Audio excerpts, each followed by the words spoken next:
नमस्कार दोस्तों महाराष्ट्र के अंदर अजब गजब फॉर्मूला महाविकास आघाड़ी ने सेट कर दिया है। शरद पवार ने एक बार फिर साबित कर दिया कि भाई जिसकी जो भी डिमांड है कांग्रेस की या उद्धव की, आप उस डिमांड को थोड़ा नीचे रखो और अपनी जो एकता है उसको आगे लेके आओ। और 85 85 85 का एक फॉर्मूला बना दिया। इसका मतलब ये हुआ कि कुल मिला के 255 सीट्स तो सेटल हो गई।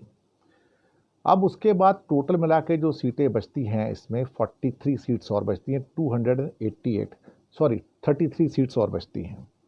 अब 33 सीट्स में थोड़ा बहुत आपस में स्ट्रगल होगा, लेकिन कांग्रेस को ज़्यादा सीटें मिलेंगी, उसमें कोई डाउट नहीं है उसके अंदर।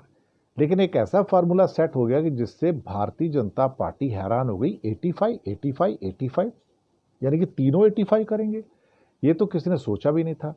तो शरद पवार की महाराष्ट्र में जो चाणक्य नीति है कामयाब हो गई। लोग कहते थे कि अमित शाह सबसे बड़े चाणक्य हैं, लेकिन सच बात तो है कि शरद पवार से बड़ा भैया कोई चाणक्य है नहीं।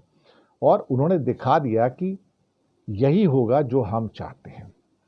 तो मुझे लगता है कि इस मामले में अगर हम ये कहें कि महाराष्ट्र के अंदर महायुति के साथ जो मुकाबला होने जा रहा है, ज़बरदस्त मुकाबला होने जा रहा है।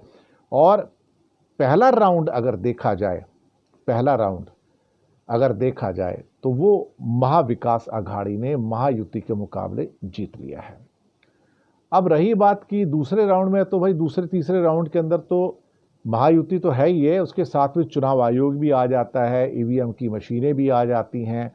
और वो सारे के सारे षड्यंत्र जो मोदी और शाह रचते हैं सुबह से लेकर शाम तक, वो तो बीजेपी तो षड्यंत्र डिपार्टमेंट है ना। तो ये सब कुछ है। जैसे कि अभी एक और षड्यंत्र के अंतर्गत अजीत पवार को जो घड़ी थी उनका जो चुनाव चिन्ह, वो उनको फिर से सुप्रीम कोर्ट ने भी दे दिया। दरअसल सुप्रीम कोर्ट से भी अब मैं तो हमेशा कहता आया हूँ, मुझे सुप्रीम कोर्ट से अब कोई उम्मीद बची नहीं है। क्योंकि सुप्रीम कोर्ट में जब आपके सामने जजेस चंद्रचूड़ जैसे आ जाएं, जो अपने घर में मोदी को आमंत्रित करें और उनके साथ बातचीत करें और उनकी तारीफ करें, और उसके बाद कहें कि राम जन्मभूमि के जजमेंट में मैं भगवान के सामने बैठा कि मुझे बता दो भाई क्या जजमेंट देना है। तो भाई जब जिस आदमी को खुद ही नहीं पता कि क्या जजमेंट देना है, तो उस कुर्सी पे बैठा क्यों है, उस कुर्सी का अपमान क्यों कर रहा है। तो चंद्रचूड़ बेसिकली जाने से पहले अपना क्या कहते हैं कि अपमान करवा रहे हैं। और उनके जाने के बाद 10 नवंबर के बाद जो उनकी पब्लिक ने ट्रोलिंग करनी है, आप देख लीजिएगा, वो वैसे भी अब लगता है कि वो ट्रोलिंग के लायक ही हैं। और उनके सारे के सारे जजमेंट जो हैं वो आधे अधूरे जजमेंट है और कहीं ना कहीं मोदी सरकार के फेवर वाले थे। राफाल हो या पेगासस हो और या सेबी के ऊपर जजमेंट जो उनके आए हैं, महाराष्ट्र के ऊपर जजमेंट आए हैं, दिल्ली पर जजमेंट आए हैं, सारे के सारे सरकार के फेवर वाले हैं।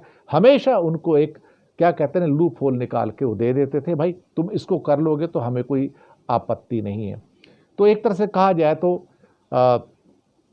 चंद्रचूड़ साहब ने ना तो देश के साथ न्याय किया, ना उन्होंने संविधान के साथ न्याय किया।